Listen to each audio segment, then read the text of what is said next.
Welcome all to the Busted Knees and Pretty Trees podcast. Thanks for tuning in. I am your host, Travis J. White, and I am sitting here once again in the ever-evolving Busted Knees studio dungeon with my partners. Of course, you know, fellow backpacking bad boy and phenom journeyman birdwatcher, Bazzy Richardson. Golly, you got a promotion. For that. I did get a promotion. This is going to tie into the next story. Oh, you did? To the first story. Yeah, I'm psyched about that. Thank you. Oh, were you a novice last week? I was a novice last week, but it's been a week and I've learned a lot. So all right. There we go. Well-deserved promotion. Thank you. Thank you. You also know, I'm very excited about this, the owner of a brand new backcountry camping bidet, Bradley Greer. Hello. Tell us about that bidet. It's pretty slick. They only cost like $7. Yeah. Comes the next day if you order it on Amazon. Nice. Knowing you, you've tested it in the field already. No, not in the field, just in the sink. Works pretty nice. All righty. Also, we have a very special guest today. We here at Busted Knees are honored and thrilled to have him. He's an auteur gonzo filmmaker, published writer, member of the Busted Knees studio creative team, and certified junior explorer, Patty's son, Sebastian Richardson. Hello. Yay. How are you doing, man? I'm doing really, really good. And just so you know, we really took a break of hiking. Yeah, that Indiana weather kind of creeps in, and we all want to stay inside. Yeah, we've been working more on the podcast than we have been the hiking, so that'll change next spring, right? Yeah. All right, yeah. Man, I'm happy to have you here, bud. I love you. We love you. All right. Yeah, happy to have you here. So, can you tell me how old you are? What you're up to in school? I am 9, and in school, I'm trying to work up to having a journalist club. All right. Very nice. Yeah. So, Sebastian, you're going to be the next Walter Cronkite or the next News Panther? Yeah, I hear that. Ooh, that's Not that exciting. anybody's coming after your job, Brad, but we got a 9-year-old hot on your Basically, tails. Walt. Yes, basically Walt. Yeah. I better stay on top of my game. There's competition. We might need to get some stories from you, Sebastian. Yeah, no kidding. Oh, Hey. Oh, no, help me. Speak of the devil, the News Panther is here. Sebastian knows what it is. He is a listener. He is on the prowl. Brad, you know I'm always excited for this. All right. And as a newly minted journeyman bird watcher, this story, I may know what you're going to be doing next Christmas. Yeah, damn right. Let's get it. To wrap up Hawaii's Year of the Forest Bird, more than a dozen volunteers joined staff from the Department of Land and Natural Resources Division of Forestry and Wildlife to count birds. So every year, Hawaii is kind of reminded me of like the Chinese New Year. Every year is the year of an animal. So every year Hawaii has like an animal. Last year it was land snails. This year it was forest birds. Or I should say 2024 it was forest birds. We don't know what the 2025 is yet. Oh man, I did see what it was, but I can't remember now what it is. So yeah, every year the governor, it's like a big commemoration. Is that the right word? Yeah. Commemoration, where they have a ceremony. He announces what the animal of the year is. So this year it was forest birds. All right. In the 1900s, bird populations started declining, and the Audubon Society introduced annual bird surveys, and these were later renamed Christmas bird counts, which happens at more than 1,000 locations across the globe. Then all of that funnels up to the Audubon Society, and they, use that data for statistics, see what bird populations are doing. The count took place in the Pua Makala Natural Area Reserve. That was good, Brad. Yeah, I thank think. you. There was a lot of tough Hawaiian names in these news stories. So the DNLR took 2 separate spotting teams into the richest native forest bird habitat anywhere in Hawaii. Is in this natural area reserve. It seemed like normally you can't go into this reserve. So if you got chosen to go do this bird count, I think it's a pretty big deal. Like, it's pretty cool that you can go in there and look at these birds. Sweet. Do you have to be a native Hawaiian then? I don't know. Oh. So one of the problems is avian malaria is causing extinction of some species of native birds, particularly the honeycreeper family of birds, which I have some pictures of some honeycreepers to show you guys. Look at those beaks. Colorful, yeah. And it seems like this NAR has so far, luckily, has kind of remained untouched from this bird malaria. And I think this year's numbers kind of supported that as well. Andrea Buskirk, who is an outreach and education specialist, said, "Today we are highlighting hotspot areas, hoping to just share about these special birds where we can find them. So we're influencing the count in that way. This is for some people a once-in-a-lifetime opportunity to meet these birds in their habitat." Wow. I was watching some YouTube videos, and they'll fix almost like little tiny backpacks to some of these birds. They say they weigh 3% of their body weight, and they have radio transponders on them. So they walk around the woods with like a receiver, and they try to locate the birds and see if they can find them, and of course see where their habitat is and what they're up to. Gig. Yeah, it's that would be tremendous. pretty cool. That's super cool. You might be able to get a gig like that because I believe the Audubon Society has these subdivisions. I don't know. I think they're associated with them, but they don't like control of all these different groups, which you can find in your state. Indiana has an Audubon Society, and every year they do the birdwatch thing, and there's different locations all around the state where you can go and contribute to counting birds in Indiana. Yeah, I guarantee this Christmas watch, there's got to be one around here somewhere that goes on where they go out and count birds somewhere. The list is very large. I looked at it on the website, and Fort Wayne wasn't on there, but it has been on there. Yeah. So yeah, you'll have to check.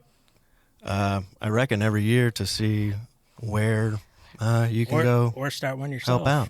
Yeah, that's true. It's not here. You can just do your own thing.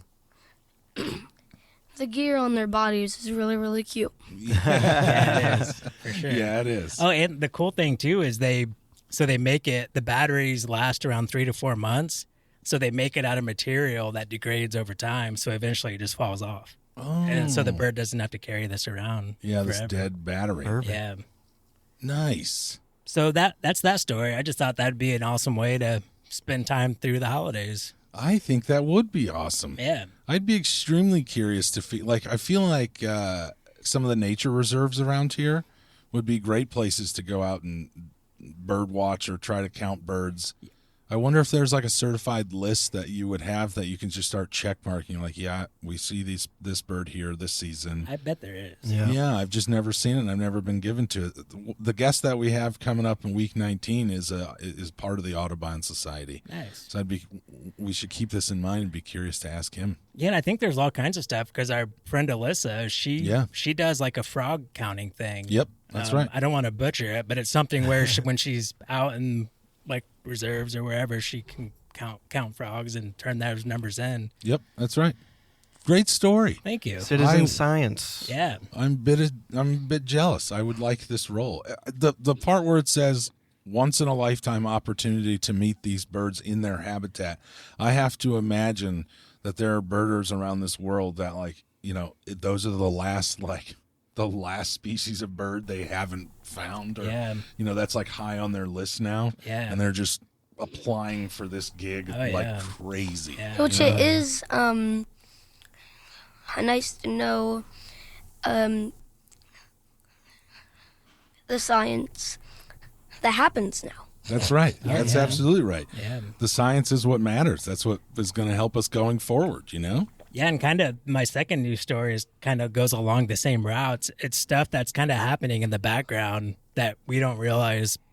Biologists and people are studying these issues. Well, crank it back, Brad. Let's get into the second news Bring it story. on. Let's do it. So, do you guys remember how a couple weeks ago the whole government funding shut down was happening where they may not have passed the budget for the next year. Yes. So when that passed on December 20th, that new budget came with a $125 million grant that was awarded to the U.S. Department of Transportation for a wildlife crossing program. Cool. If you're not familiar with wildlife crossings, these are structures that allow animals to cross human-made barriers safely.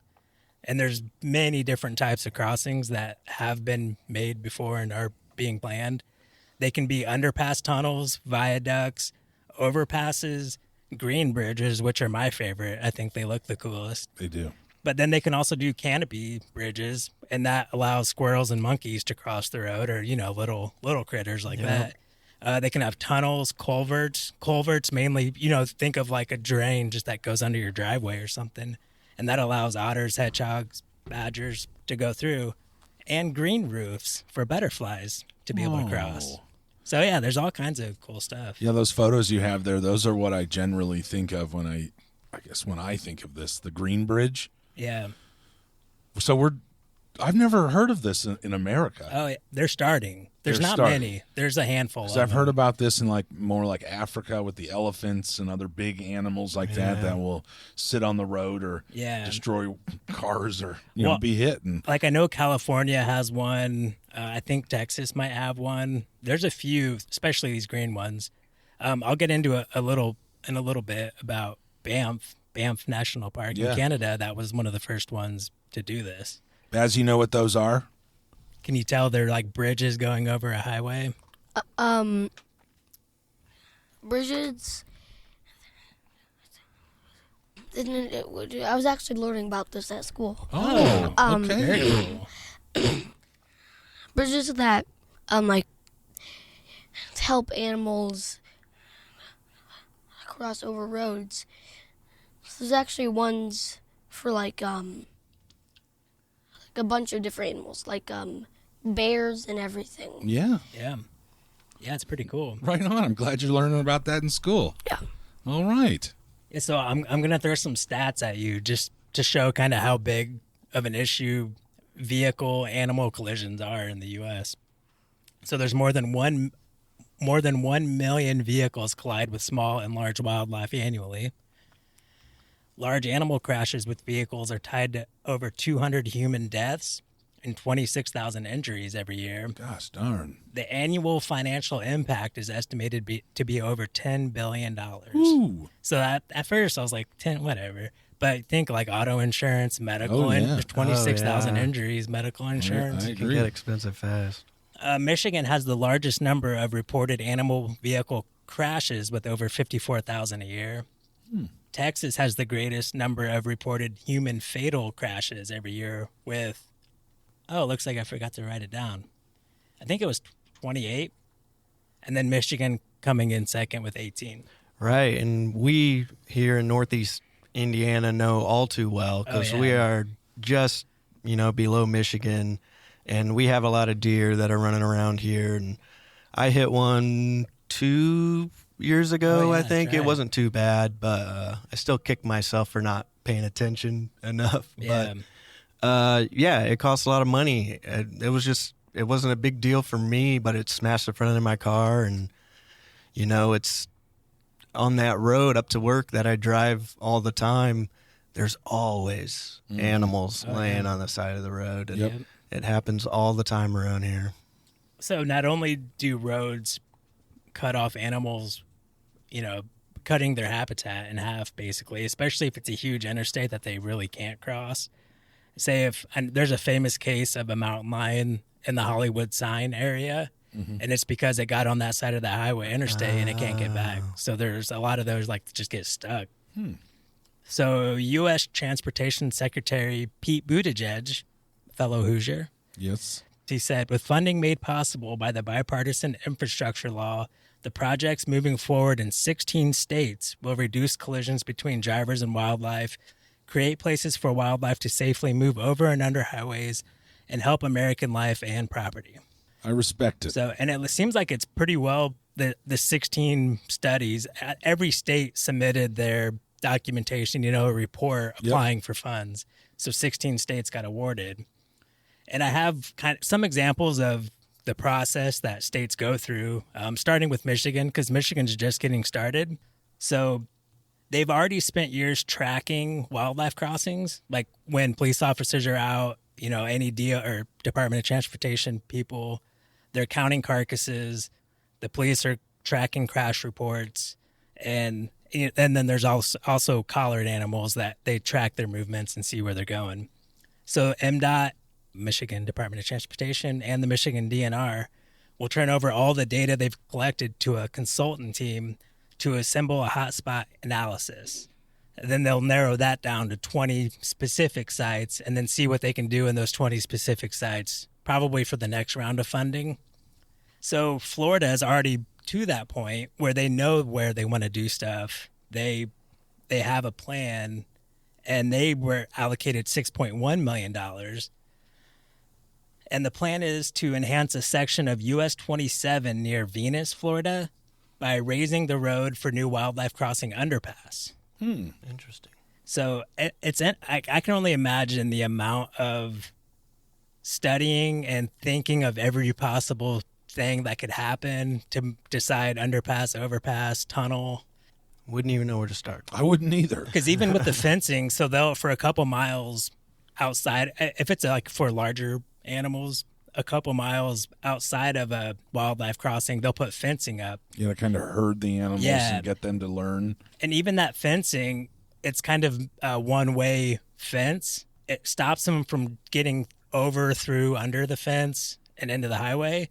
But if they do happen to get out into the highway, the fence is easier to get back over the other way. Oh, okay. So it's like they'll put little trap doors. They'll do all kinds of different things just to make it to where the animal can get That's back. a good idea. It is a good idea. So that's just like an example of how much stuff they take into consideration with this. The historical example, Banff National Park in Canada, since 1978, they have 24 wildlife crossings. 22 are underpasses, 2 are overpasses. And since the early 80s, scientists have used various ways to monitor the effectiveness of the crossing. And they've estimated that since the early 1980s, 10 species of large animals have used crossings, and a total of 84,000 total crosses from the early 80s to 2007 when the study was published. Wow. It seems like a lot of them are maybe like if it's a bear, that same bear uses it. It's not like a dozen different bears. Yeah. Well, that's what I was kind of wondering, is that this seems like these animal crossings seem like more of an over time sort of a thing where that bear might have cubs. Yep. And then that bear will continue to use that crossing. Those cubs will use that crossing. So I expect that number to just keep getting bigger and bigger and bigger as these species of animals or these families or these groups or these prides or whatever it is are learning how to use this crossing. Elephants over there are just extremely intelligent. So they're like, oh, shit, crossing. Hell yeah. I'm going. They even noted in a published paper that in 1996, they counted 7 grizzly crossings, and in 2006, they counted 100. Yeah. So, over time, they definitely use it more and more and more. That's right. And I think wolves was even more so of and it went from 6 wolves using it to dozens of wolves using it. Yeah. So, it's pretty cool. Well, those are pack animals too, so that does seem to be more. What I'm thinking is that because they're pack animals, it allots one wolf out of that pack learns how to use that crossing and says, "Hey, bros, this is safe. That's not. Yeah. Let's use this," and then more and more. Yeah. I'd like to know what kind of territorial battles might happen when a new group, gets introduced. Into that, like if there's 2 packs of This wolves. is my bridge. Yeah. Oh, that's interesting. Because it inevitably would fall within some species territory. Yeah. And that's one of the things with that Florida panther.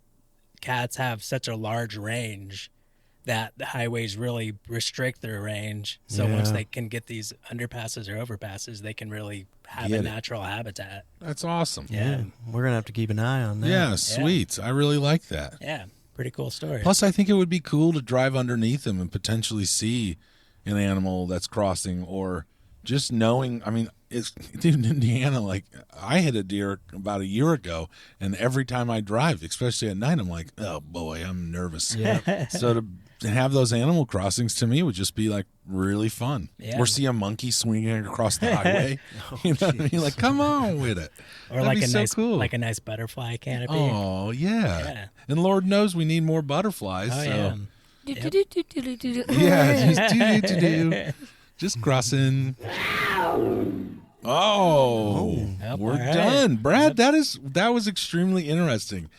Next to thank Travis's intro, the News Panther is always my favorite, and I just learned so much from you. Those were some Thank good you. ones. Yeah, I did not know that much about the Audubon Society, and now Yeah. I know that it's huge and it's Still- everywhere. Still striving. the new- honey Thriving. seeker. The birders are alive. Yeah, The News Panther is scary, but also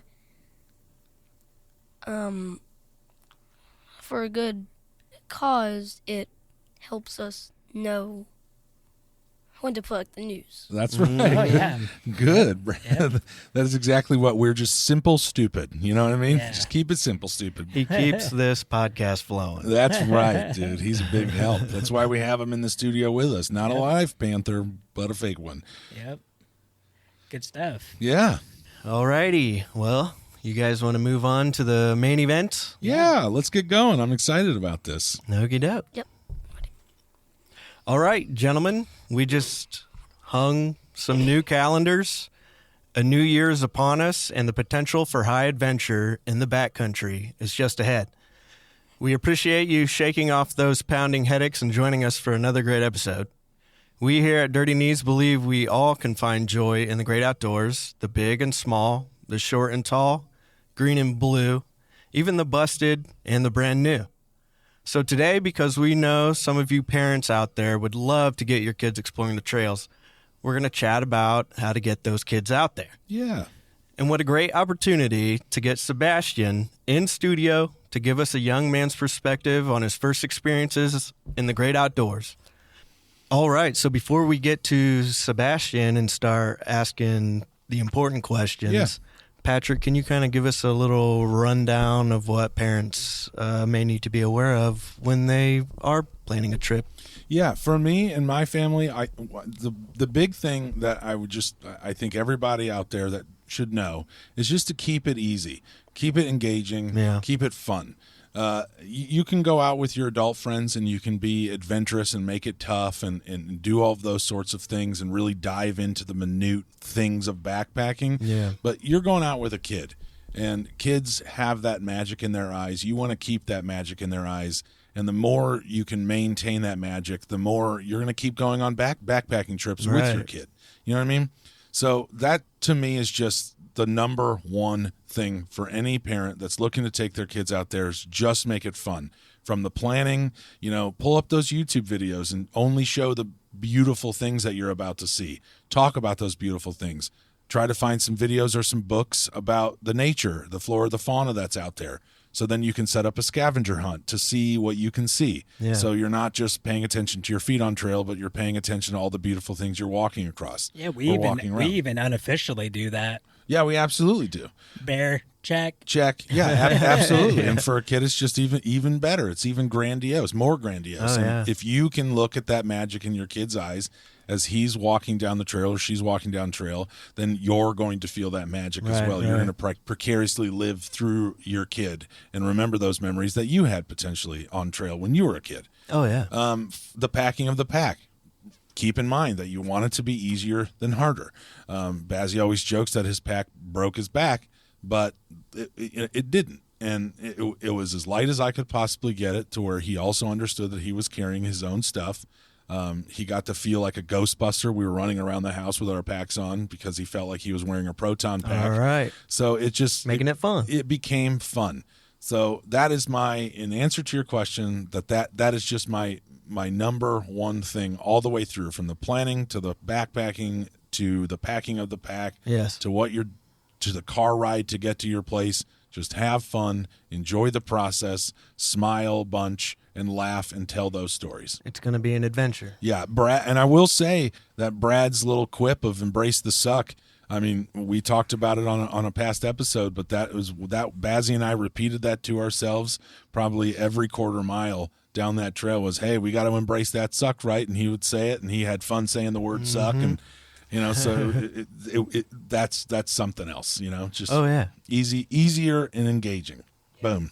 Yep, you can teach how to overcome obstacles out there too. It could be a great learning experience for everybody. Absolutely. Yeah, because that was like some of the things I read I thought seemed like pretty good ideas. Was kind of like Patty said, the first handful of times, easy going, short trips, like just get your feet wet, and then slowly start introducing small challenges because everybody loves overcoming challenges. Yeah, absolutely.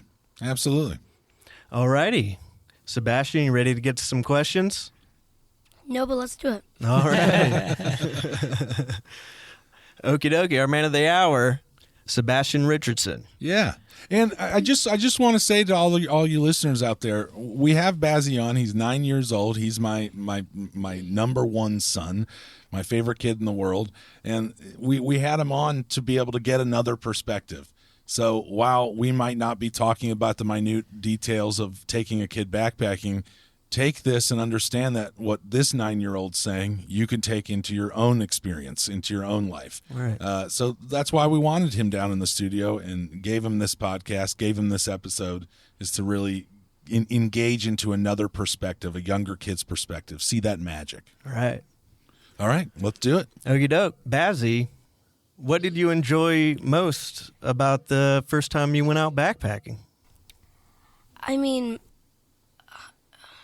when me and my dad were practicing, I said all of it. And then he said, we need it more like outer. So I obviously can't say that. That would probably be my answer too. Yeah. Everything. Yeah. Which is harder for me. So I feel like being with my dad. Aww. And also just enjoying being out there and seeing all of those animals. Yeah. When we were specifically on trail and you were taking your movies and doing all those sorts of things, what were you thinking? Was that fun? Was it fun? Yes. Yeah. Yes. Other than the part where my back was hurting, but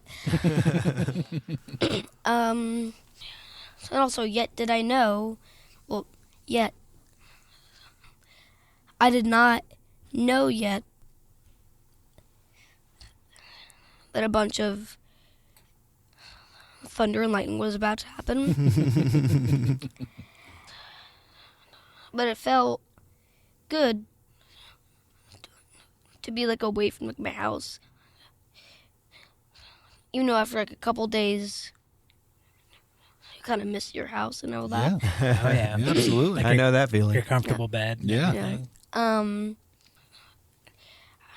It just felt amazing to be in the fresh air. And also, for my animal lover, that is mostly not grossed out by anything the animals do or have. It's nice to be by the aroma of animal crap. Yeah, I think a couple times on trail we smelled something that was a little funky, so we just kept walking a little faster. That's what we did. Were you while you were on trail and throughout the experience of the backpacking, were you at all other than the storm, I understand you crapped your pants. Oh, maybe that's what I was smelling. Maybe it was your crap. No. It smelled I guess everywhere all the time. He said, I guess maybe. But were you ever like nervous and afraid while backpacking? Like even when we were first getting started and we were putting all of our stuff, like was there a sense of just pure adventure, or was there like I'm afraid that I'm out here in the wilderness? I mean, mostly a pure adventure, Yeah. but also being on a really, really, really skinny chunk of dirt. Trying to shimmy across a log above roaring water.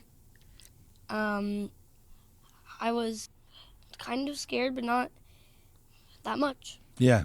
And like looking back on it now, like how do you feel about where do you like, yeah, I did it.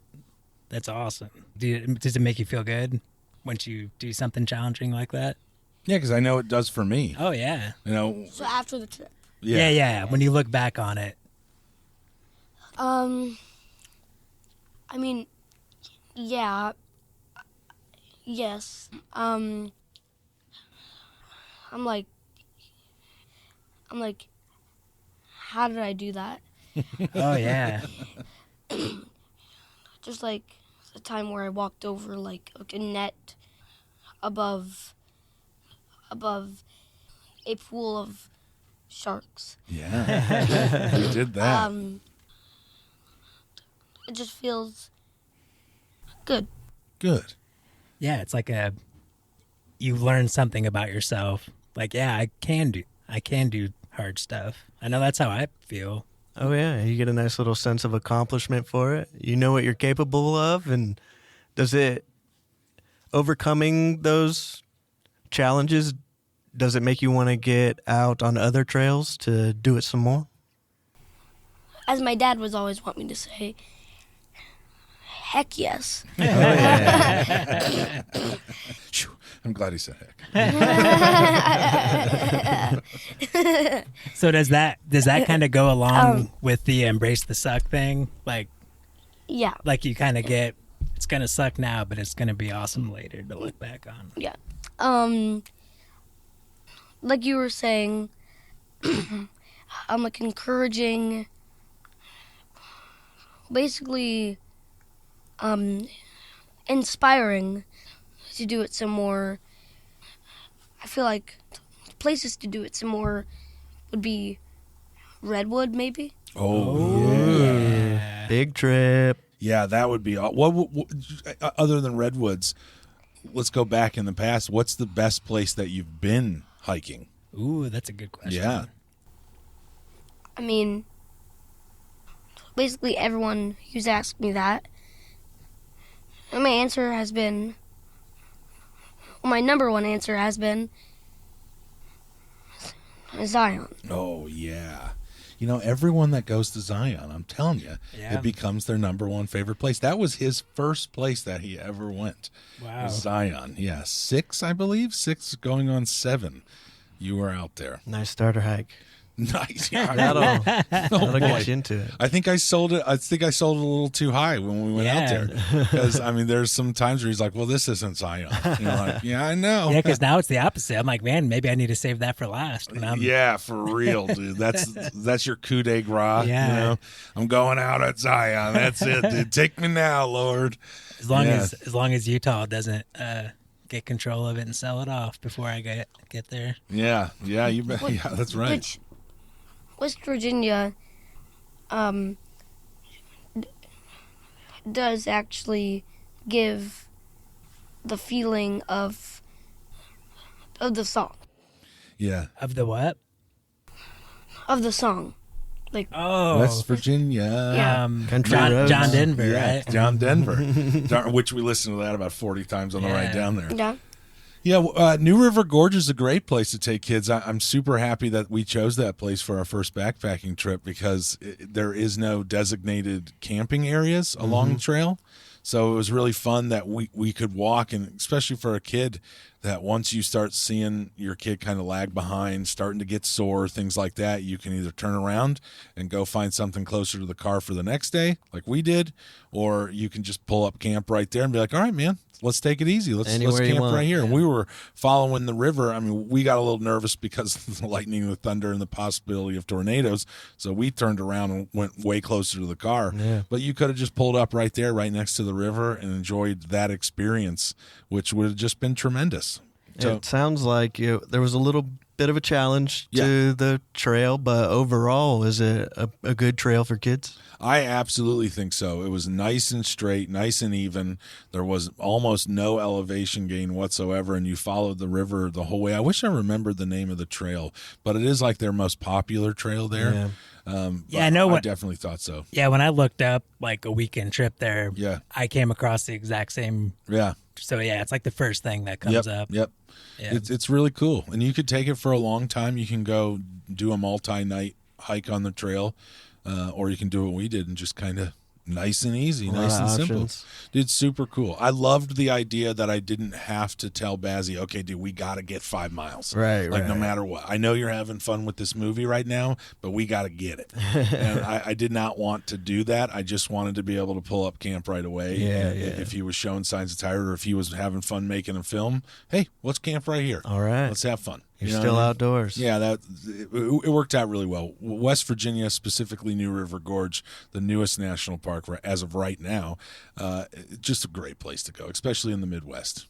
All right. For sure, yeah. Good recommendation. Bazzy, we've talked about this before as we were prepping, but another question I wanted to ask was, would you recommend backpacking with your dad or with their dads to your cousins or to your friends at school? If you're more into hiking or bird watching or an animal lover, yes. Yeah, cool. Have you ever talked with your friends about some of the experiences that we've had? Yes. Some people don't take the time to do that kind of stuff. Like I was saying to some like my classmates at school,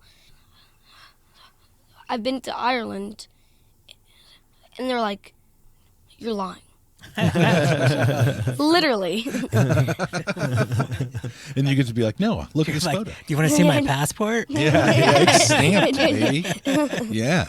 Well, we do. We try very hard to get them out there. I mean, once again, if you have kids out there, you really quickly understand how much time can be spent in front of a TV, whether or not you're driving and they're on a tablet or a phone doing whatever. You really get a good picture of that real quick in life, that this is how kids kind of interact with each other now, is through a screen. And so it matters to us. We get caught up in that too. Well, that's true. That's true. But I mean, yes, you're entirely correct. But so we just really wanted to make it a point to that everything is about getting them out there and getting those experiences. Would you want to take any of your friends on a trip with you? Or your cousins? Yeah. Do you think they would like going out backpacking for the night? I mean, they would be like just a little bit more scared than me. But I feel like if there's something fun to do for them, yeah.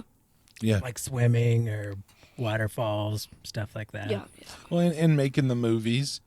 You know, those kids could be walking down trail making some sort of an adventure movie, those scavenger hunts we talk about. Yeah. All of those things, I mean, they really dive into them, dude. It's fun. We, like you said, we do it. We have the check mark. So, yeah, I think if all those kids are out there and they're all going over a scavenger hunt trying to find different things or making a film, they would enjoy it.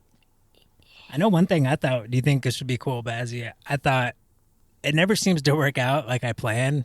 As far as stargazing, because you can look at maps and see, okay, we're going to be able to see Mars on this part of the sky. On my school computer, I do have like an app that actually tells you when it's gonna happen, like Oh, nice. when you're gonna be able to see that. Awesome. Yeah, we were outside the other night looking for planets. Yeah, when you're out there, like you can usually see so much stuff, and it's the next time you go, you have to remind them. Let's look up and see. To not fall asleep before the sun goes down. That's what I always said. It never seems to work out because you're always so tired. There was one night me and Travis were standing. Actually, I think it was the night before I had altitude sickness. We were standing out there watching it, trying to see what we could find, and Yeah. it was And awesome. when you're getting out there where the light pollution isn't. I mean, Yeah. Bazzy and I have done that. We've definitely sat outside of our tent and Right. looked up and just been, wow. Yeah. Your anus can be seen up there. Uranus can be seen up there.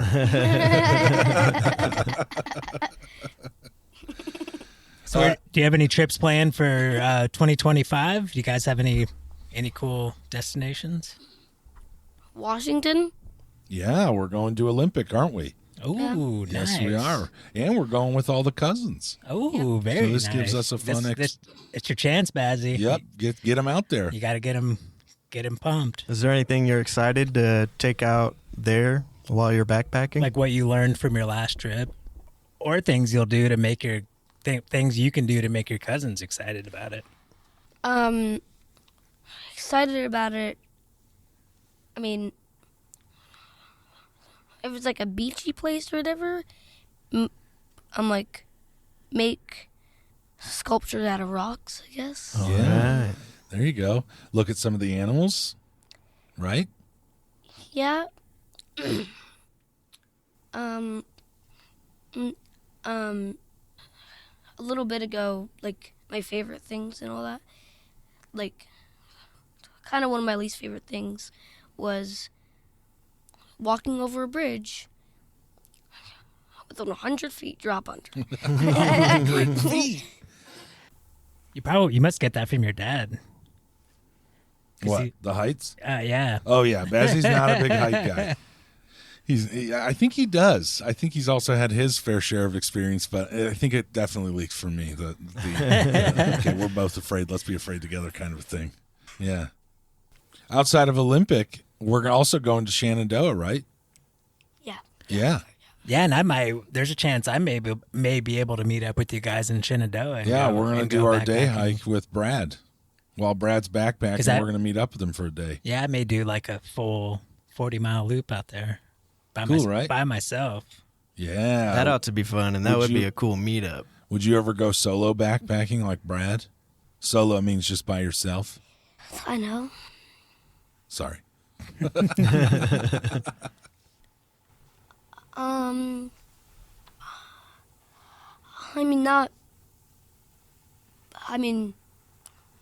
Not when I'm a kid, but when I get older, maybe with like my friends and like my cousins and all. Yeah. Yeah. Well, like I will go with them like when I get older, but solo when I get older. Maybe if I learn like enough safety stuff to go out there. Yeah. Yeah. Yeah. There you Well, we'll go. keep working at it, right? Yeah. Yeah. You and me will get better and better. And you'll be probably more experienced than I am coming because my dad did not backpack. So I imagine you're going to be quite the experienced little kid out there. Yeah. Seems like you Yeah. already are. Yeah. Seems like it. I'd say you'll probably know more than we did a few years ago. Yeah, by the darn time right. you're out of high school. Yeah. Darn Skippy Bippy. Yeah, and when you're solo, those random noises you hear are a lot scarier when you're by yourself. Oh, yeah. Oh, yeah. But it's a lot of times I do it just because I want to go, and if you can't find people to go, you'll never go Yeah. unless you go by yourself. So that's the only reason I ever go by myself. Yeah. Because people have other stuff to do than just going backpacking, and that's all I want to do. So Yeah. yeah. Alrighty, I got a question for you, Bazzy. If your friends came up to you and said, "Hey, do you have any tips for going out backpacking?" What would you tell them? Never try to eat a mushroom Oh yeah, that's a good one. without your parents, without like your parents' 10 years of learning book. Yeah, that is a great one. What we talked about on trail, the most beautiful things that you see are probably the most dangerous. So that's just a good rule of thumb. Like a lesson from the Cruise movie, like that. Jungle Cruise. Yeah. Where that guy says everything here can kill you. Yes. Yeah. That's right, man. Disney teaching lessons. Yeah. Nice. Yeah, so don't go running around eating mushrooms. And What about embrace the suck? Do you think that would be a good tip to tell everybody, like, hey, embrace it? Yeah. Yeah. Yes. Yeah. Yes. Well, I can tell you're getting a little squirmy in that chair. You getting pooped, are you? Yeah. I don't really. I think like my cousins would understand the term embrace the suck yet, Yeah. but yeah. Well, you kind of have to go through it before you have to embrace it. You're like, oh yeah, this does suck. you got to go through a little bit of suck first. Yeah, Yeah. I better embrace it. That's right. 'Cause I don't think you truly understood what it meant until that pack started hurting your back, or until that thunderstorm started happening. Then we started saying it every 20 seconds. And I think I could see it in your head where you're like, oh, I get it. Yeah, I think it's a pretty common thing in the middle of every trip I've ever been on. I always go through like, why am I even doing this? Why do I put myself through this? Well, like Bazzy said earlier, you start missing your house. Yeah. You start missing the comforts of everything. But part of backpacking is, and we did this too, when you come home and you get to finally be in that AC or lay in that comfy bed or take a hot shower Warm with shower. some actual soap. And the feeling of my dogs trampling me and all that. Yeah. Yes. All right, guys. Do you have any more questions for our young auteur? I don't think so, but I know that we may have a new segment coming up, Bazzy's backpacking tips. I love later that. on. I like that a lot. Or that can be like our Yeah. social media posts. We can Yeah. post something, a little safety Yeah. tip for everyone. Yeah. Would you be in on that, helping us out? Yes. Awesome. Got to come up with a catchy name for it, like Yeah. Bazzy's something. Yeah. Yeah. We'll work on that. Yeah, we can't will wait. work on that. Did you have fun today? Is this everything you ever expected? I mean, not exactly, but Yeah. yeah. Yeah. So you helped us design part of this dungeon studio that we're in. What do you think about it being down here, recording on the mics? There's also a picture that you made and some G.I. Joes you put up there on our shelf. Yep. With a bear staring down us. Yeah. Yep, that's right. Alrighty, well, Bazzy, I would like to thank you for coming down here and giving us your perspective on backpacking. It's been a ton of fun, and I hope that maybe we'll see you back down here sometime. And that we'll see you out on the trail someday. Yes. Yes. We will definitely be doing some backpacking together, right? Yeah. And man, I Yes, love yes, having you yes. down here. You're just my favorite kid ever. So I'm so happy that I got to share this with you, bud. Well, thanks for letting me in one of your episodes. You're welcome. I love it. You're very welcome. Yeah. Do you want to send everybody out with our classic catchphrase, keep on sauntering? Send us out of here, Bazzy. Say, keep on sauntering, y'all. Can I make my own? Absolutely. You can definitely Okay. make your own. Taking your kids out in like the magical opening of nature. There's nothing wrong with it. That's right. Good message. Hope you all listen to that. It's perfectly fine. Yep. Alrighty. I reckon we're out of here. Yeah, that's right. Yep. Thank you for listening, and keep on sauntering. And also, try not to crap your pants while you're out there. Bye. Bye. Like, bye.